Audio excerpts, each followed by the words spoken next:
بسم اللہ الرحمن الرحیم۔ السلام علیکم ورحمۃ اللہ وبرکاتہ۔ میں اپنے تمام معزز اپنے ہم سفر ساتھیوں کو، اپنے تمام پیر بھائیوں کو، اپنے تمام مریدین کو، اپنے تمام چاہنے والوں کو، وہ لوگ جو میرے ساتھ اس روحانی سفر میں شامل ہیں اور پہلے دن سے قدم با قدم شانہ بشانہ میرے ساتھ ساتھ سورہ قریش کے کارواں میں شامل ہیں، اور وہ لوگ جو دنیا میں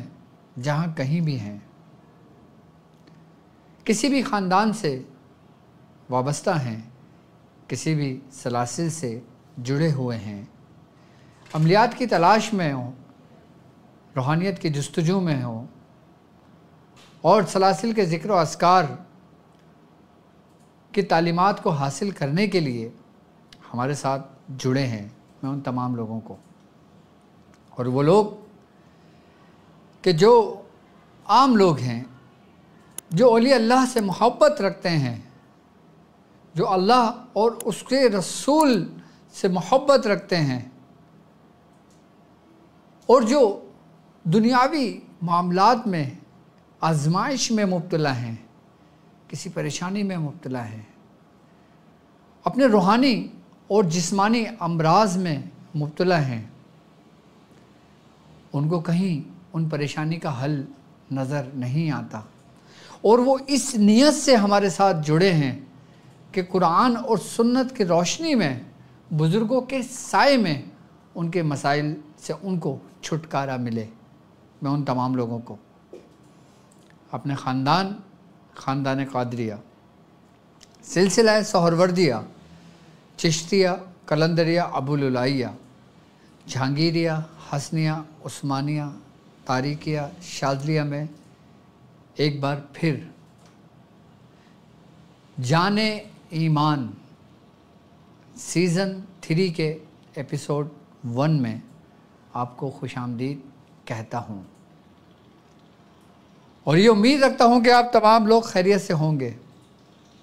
اور الحمدللہ ہم نے آج سے جو درود کی محفل سجائی ہے، ذکر و اذکار کی جو محفل سجائی ہے،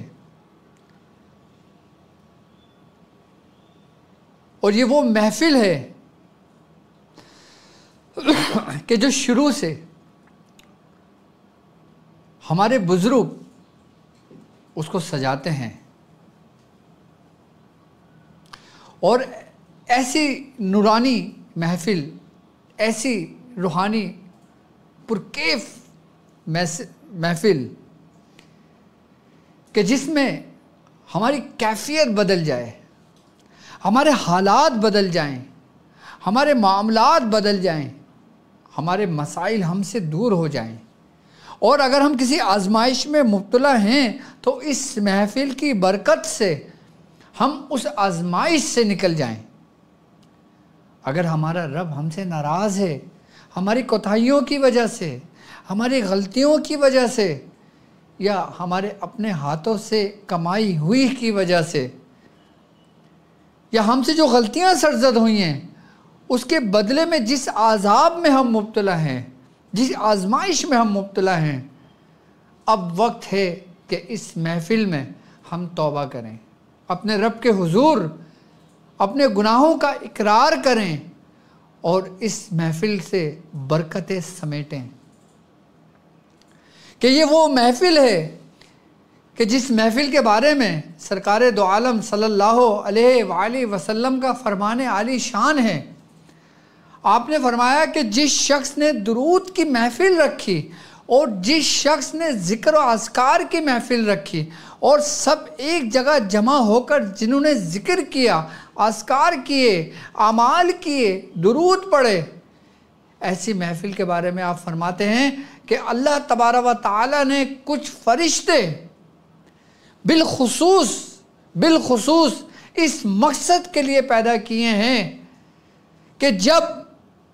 کوئی شخص درود کی محفل سجاتا ہے تو وہ فرشتے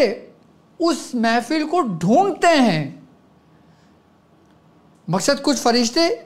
بالخصوص اسی مقصد کے لیے پیدا کیے گئے ہیں کہ ان کا کام صرف ایسی محفلیں ڈھونڈنا ہے جو دنیا میں جہاں کہیں بھی ہوں. اور سرکار دو عالم صلی اللہ علیہ وآلہ وسلم کا فرمان عالی شان ہے، آپ نے فرمایا کہ وہ فرشتے اس محفل کو ڈھونڈتے ہیں، اور جب وہ محفل مل جاتی ہے تو اس میں کچھ فرشتے ٹھہرتے ہیں اور کچھ اپنے ساتھیوں کو بلانے کے لیے چلے جاتے ہیں، پکارتے ہیں کہ آ جاؤ، ہمیں وہ محفل مل گئی، ہمیں وہ در مل گیا کہ جہاں پہ ذکر محمد ہو رہا ہے، کہ جہاں پہ ذکر رسول ہو رہا ہے، جہاں پہ ذکر اللہ ہو رہا ہے، جہاں پہ ذکر ولی اللہ ہو رہا ہے، جہاں پہ ذکر صالحین ہو رہا ہے، جہاں پہ ذکر مومنین ہو رہا ہے. کہ فرشتے پکارتے ہیں اور وہ فرشتے اپنے ساتھیوں کو بلانے جاتے ہیں اور پھر ایسے دوڑے چلے آتے ہیں کہ جیسے ان کا مقصد مل گیا اس دنیا میں آنے کا.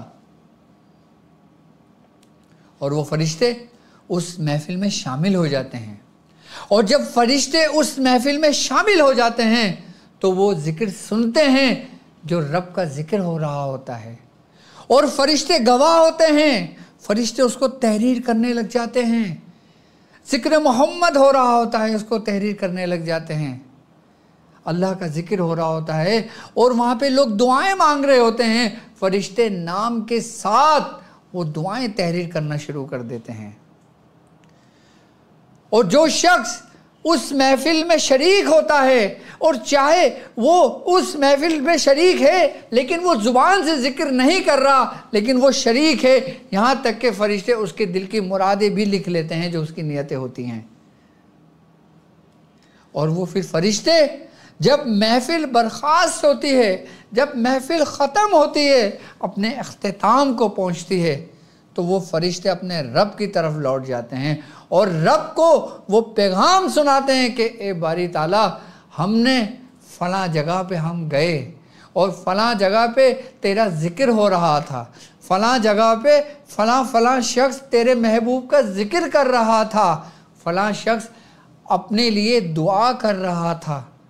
فلاں شخص مغفرت طلب کر رہا تھا، فلاں شخص اپنے رزق میں خیر و برکت کے لیے دعا کر رہا تھا، فلاں شخص اپنی اولاد کی پریشانیوں کے لیے پریشان تھا اور دعا کر رہا تھا، فلاں شخص اپنے مقاصد کے لیے دعائیں کر رہا تھا. جب فرشتے رب العزت کے سامنے یہ بیان کر رہے ہوتے ہیں تو رب خوش ہوتا ہے، کہتا ہے اے فرشتوں، تم گواہ ہونا کہ جس نے مجھ سے مغفرت طلب کی میں نے اسے بخش دیا. اے فرشتوں، تم گواہ رہنا، اس نے اپنے رزق میں خیر و برکت کے لیے دعا کی، میں نے اس کے رزق میں برکت عطا کر دی. اے فرشتوں، گواہ رہنا کہ جس نے اس محفل کا اہتمام کیا، جس نے اس ذکر و اذکار کا اہتمام کیا، اور جن جن لوگوں اس میں شامل ہوئے، اس میں لنگر میں شامل ہوئے، لوگوں کو بلانے میں شامل ہوئے، لوگوں کو اہتمام کرنے میں شامل ہوئے، جو لوگ آئے جنہوں نے جوتیاں سیدھی کریں، لوگوں کو بٹھالا، لوگوں کو عزت دی، لوگوں کو ادب کیا، رب فرمائے گا ان فرشتوں سے، فرشتوں گواہ رہنا میں نے ان ایک ایک شخص کو بخش دیا. سبحان اللہ، سبحان اللہ، کہ رب ہم پہ کتنا مہربان ہے، کہ رب کتنا رحمان و رحیم ہے کہ صرف ایک محفل ہم نے سجائی، ہم نے ایک ایسی بزم سجائی کہ جس کے عوض سب کی بخشش ہو گئی، کہ جس کے عوض لوگوں کے مسائل حل ہو گئے. میں خود نہیں کہہ رہا، حدیث کے الفاظ میں بتا رہا ہوں آپ کو کہ فرشتے اسی مقصد کے لیے کچھ فرشتے اللہ نے پیدا فرمائے. تو کیوں نہ ہم محفل کا اہتمام کریں، بزم کا اہتمام کریں، ذکر و اذکار کا اہتمام کریں، میلاد کا اہتمام کریں، خوشی کا اہتمام کریں. کیوں؟ کیونکہ ربیع الاول، جس کو ربیع النور بھی کہا جاتا ہے، کہ یہ وہ خاص مہینہ ہے کہ جس مہینے میں سرکار دو عالم صلی اللہ علیہ وآلہ وسلم کی ولادت ہوئی. اللہ تبارک و تعالیٰ فرماتا ہے نا کہ اور میری نعمتوں کا چرچا کرو، آؤ لوگوں میں تمہیں دعوت دیتا ہوں کہ میرے ساتھ ملو، میرے شانہ بشانہ چلو اور اس نعمت کا چرچا کرو کہ جو رب نے اپنے محبوب کی صورت میں اس امت کو عطا کی، کہ ہو سکتا ہے اس چرچے کی وجہ سے ہی ہمارے مسائل حل ہو جائیں، اس چرچا کرنے کی وجہ سے ہی ہم کامیاب ہو جائیں، اس محفل اس نعمت کی وجہ سے ہی اللہ تبارک و تعالی ہمارے ہر اعمال، ہر چلہ کشی میں، ہر عبادتوں میں ہماری قبول و مقبول فرمائے، ہم مقبول بارگاہ ہو جائیں صرف اس محفل سجانے سے۔ کیوں؟ کیونکہ یہ وہ مہینہ ہے کہ جس کو ربیع کہا جاتا ہے۔ ربیع کہتے ہیں کہ موسم بہار کو۔ یہ اسلامی مہینے کا تیسرا مہینہ ہے اور ربیع کہا جاتا ہے موسم بہار کو، اور اہل عرب موسم بہار کے شروع کے زمانے کو ربیع الاول کہتے تھے، کیونکہ اس موسم کے اندر پھول اگتے تھے، خوشیاں اگتی تھیں، بہار آتی تھی، خوشیاں منائی جاتی تھیں۔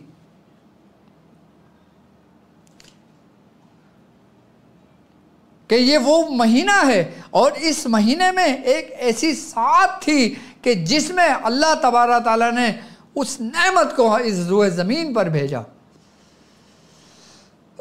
یہاں تک کہ حضرت شیخ عبدالحق محدث دہلوی رحمۃ اللہ علیہ آپ فرماتے ہیں کہ سرکار دو عالم صلی اللہ علیہ وآلہ وسلم کی ولادت کی رات شب قدر سے بھی افضل رات ہے۔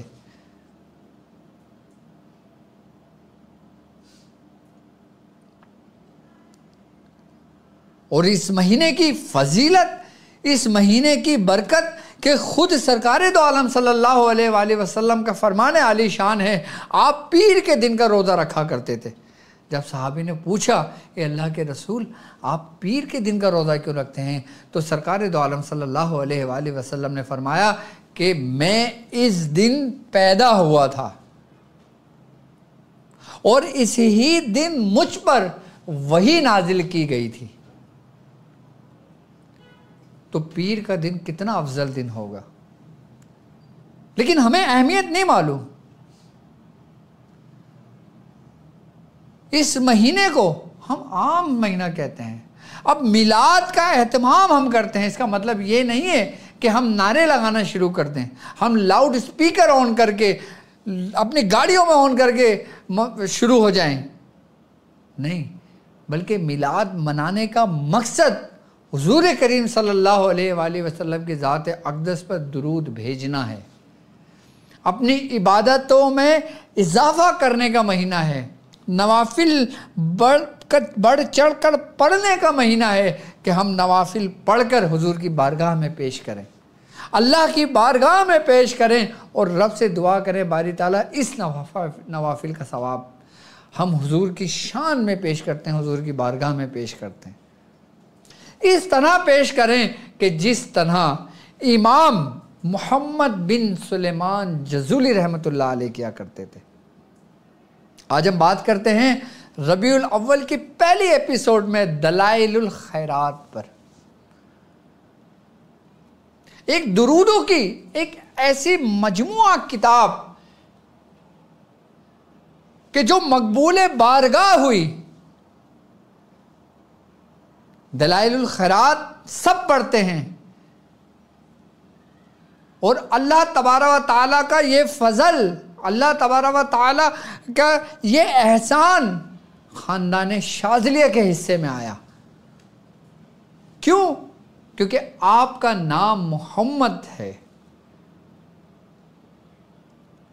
امام محمد آپ کا نام ہے، سلیمان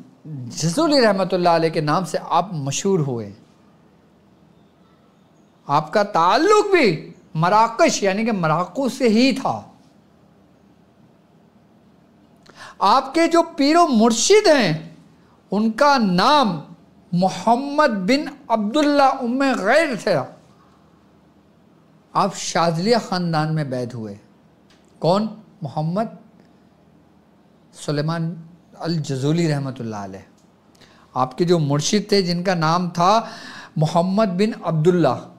آپ 6 واسطوں سے حضرت شیخ ابو الحسن شاذلی کس میں مل جاتے ہیں مریدوں میں، یعنی کہ 6 واسطوں سے حضرت شیخ ابو الحسن شاذلی سے مل جاتے ہیں آپ. اور حضرت سیدنا شیخ عبد القادر جیلانی رضی اللہ تعالی عنہ کے 250 سال کے بعد آپ کی ولادت ہوئی تھی. حضرت امام محمد سلیمان جزولی رحمۃ اللہ علیہ کی. آپ 807 ہجری میں پیدا ہوئے اور 870 ہجری میں آپ کی وصال ہوا آپ کا، یعنی کہ آپ نے 63 برس کی عمر پائی. آپ کو حضور سے محبت کی انتہا دیکھیں کہ آپ مولا کائنات حضرت علی رضی اللہ تعالیٰ عنہ کی اولادوں سے ہیں.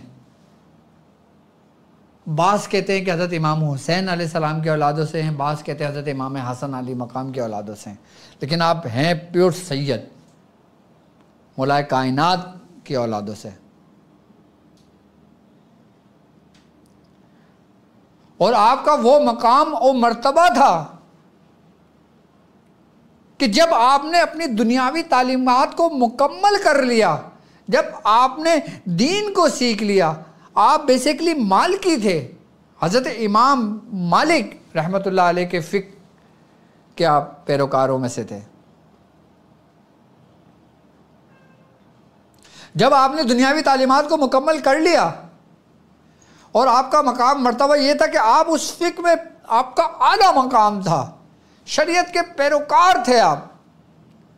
احادیث میں آپ کو عبور حاصل تھا.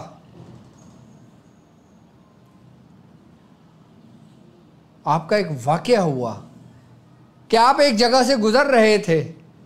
کہ جب آپ ایک ایسے گاؤں میں آگے پہنچے جہاں پہ نماز کا وقت ہو چکا تھا، تو آپ نماز کے لیے آپ ایک کنویں کے قریب گئے، اور جب آپ نے کنویں میں دیکھا اس کا پانی بہت نیچے تھا، وہاں پہ نہ کوئی ڈول تھی نہ کوئی رسی تھی کہ اس سے پانی کھینچ کے وضو کر لیں. تو آپ دیکھتے ہیں کہ سامنے خیمے سے ایک چھوٹی بچی آئی. اس بچی سے آپ نے وضو کے لیے کہا، تو اس بچی سے آپ نے کہا کہ میں امام محمد بن سلیمان الجزولی ہوں. آپ نے فرمایا حضور آپ کے تو اتنے مرید ہیں، آپ کا تو اتنا بڑا نام ہے.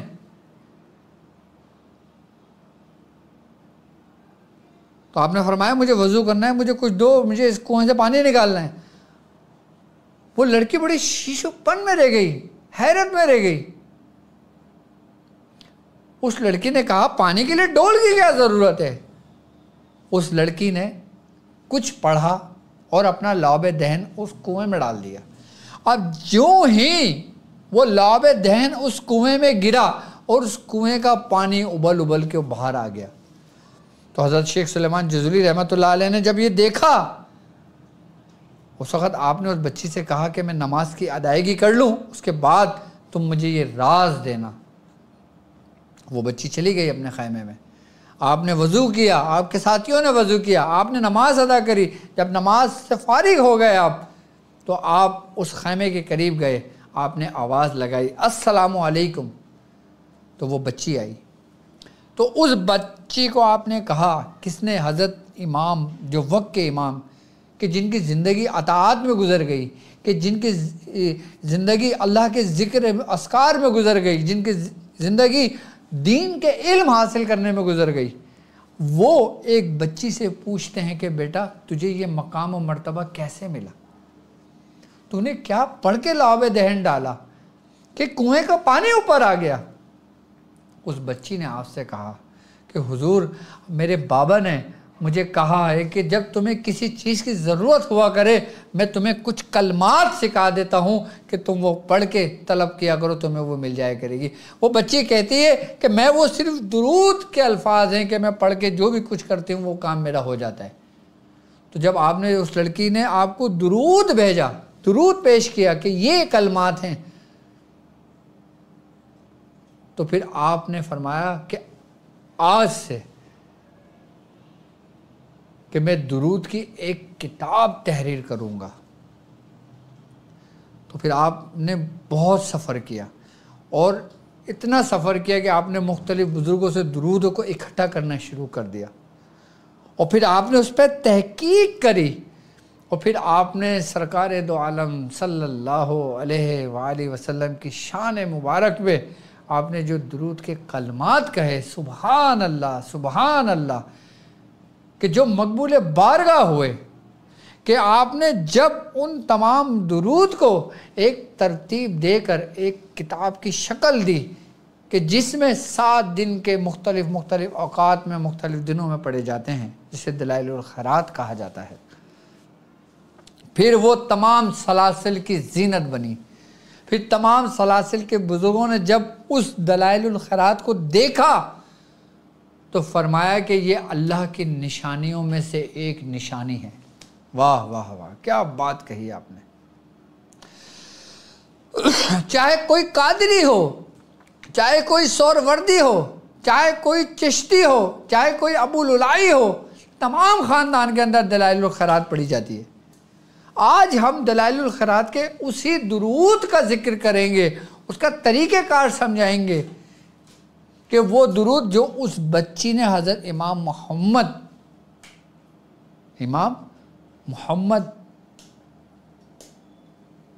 بن سلیمان الجزولی رحمۃ اللہ علیہ کو تعلیم کیا تھا، اور جب آپ نے وہ تحریر کر لیا، آپ نے وہ دلائل الخیرات ایک جمع کر لیا، جب بزرگوں نے اس کو پڑھنا شروع کرا تو بزرگوں نے فرمایا کہ یہ تو اسم اعظم ہے، یہ تو رب کی نشانیوں میں سے ایک نشانی ہے۔ اور پھر بزرگوں نے اپنے مشاہدات بیان فرمائے دلائل الخیرات کے بارے میں۔ ایک بزرگ حضرت شیخ محمد احمد رحمۃ اللہ علیہ فرماتے ہیں، آپ فرماتے ہیں کہ میں دلائل الخیرات پڑھ رہا تھا اور پڑھتے پڑھتے مجھے نیند آ گئی، اور میں کیا دیکھتا ہوں کہ سرکار دو عالم صلی اللہ علیہ وآلہ وسلم کی زیارت مجھے نصیب ہوئی، اور آپ کے ہاتھ میں یہی کتاب دلائل الخیرات تھی۔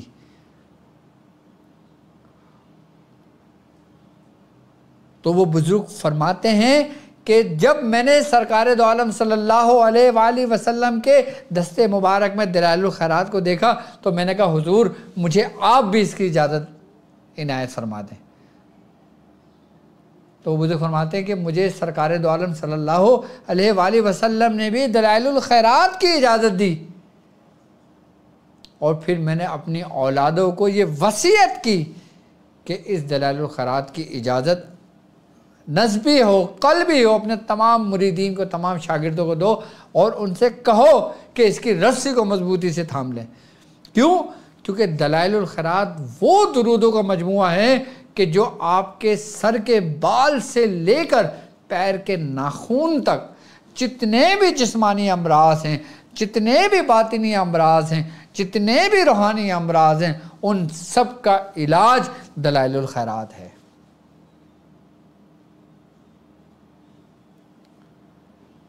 ان سب کا علاج دلائل الخیرات میں ہے۔ اگر کوئی پریشان ہے تو وہ اس ترتیب سے پڑھنا شروع کر دے جو دلائل الخیرات کی ترتیب ہے، کہ جیسے پڑھا جاتا ہے ہفتے کے دن، اتوار کے دن، پیر کے دن، منگل کے دن۔ اور بعض بزرگ تو ایک ہی دن کے اندر، ایک ہی سمے کے اندر، ایک ہی وقت کے اندر دلائل الخیرات مکمل پڑھا کرتے تھے،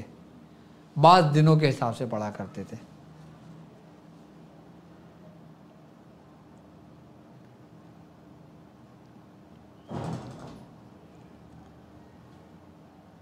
آپ فرماتے ہیں، ایک بزرگ فرماتے ہیں کہ مجھے جس چیز کی حاجت ہوتی میں صرف دلائل الخیرات اٹھاتا اور اس کے وسیلے سے دعا کرتا، اور اللہ تبارک و تعالیٰ میری ان حاجت کو پورا کر دیتا۔ پڑھنا ایک الگ بات ہے، میں خالی اس کے وسیلے سے مانگتا تھا تو اللہ تعالیٰ مجھے قبول کر لیتا تھا۔ اور جب ہم نے اتنی پیاری محفل سجائی ہے، ہم نے جب ایسی بزم سجائی ہے جو ربیع النور کی ہماری تقریباً پورے 12 دن کی یہ ٹرانسمیشن ہے جو الحمدللہ 2 سال سے ہو رہی ہے، تیسرا سال یعنی کہ تیسرا سیزن ہے، تو اس میں ہم ہر دن آپ کو اعمال تعلیم کریں گے، لیکن ابتدا پہلے دن کی دلائل الخیرات سے کریں گے، درود سے کریں گے، اور پھر ہر دن مختلف خانوادوں کے وہ اعمال آپ کو میں پیش کروں گا، وہ طریقہ کار میں آپ کو سمجھاؤں گا جو مجھ تک میرے بزرگوں سے پہنچے،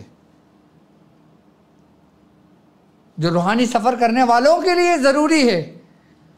جو تصوف کے راستے پہ چلنے والوں کے لیے ضروری ہے،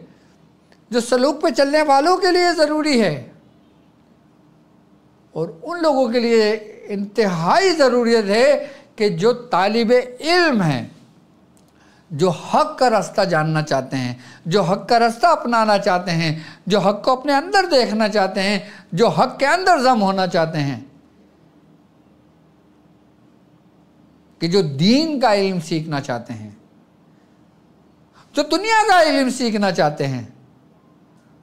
ان کے لیے یہ اعمال ربیع الاول کا میری طرف سے تحفہ ہوگا کہ جس مقصد کے لیے کریں گے اللہ تبارک تعالیٰ اس میں کامیابی ہی کامیابی عطا فرمائے گا۔ اب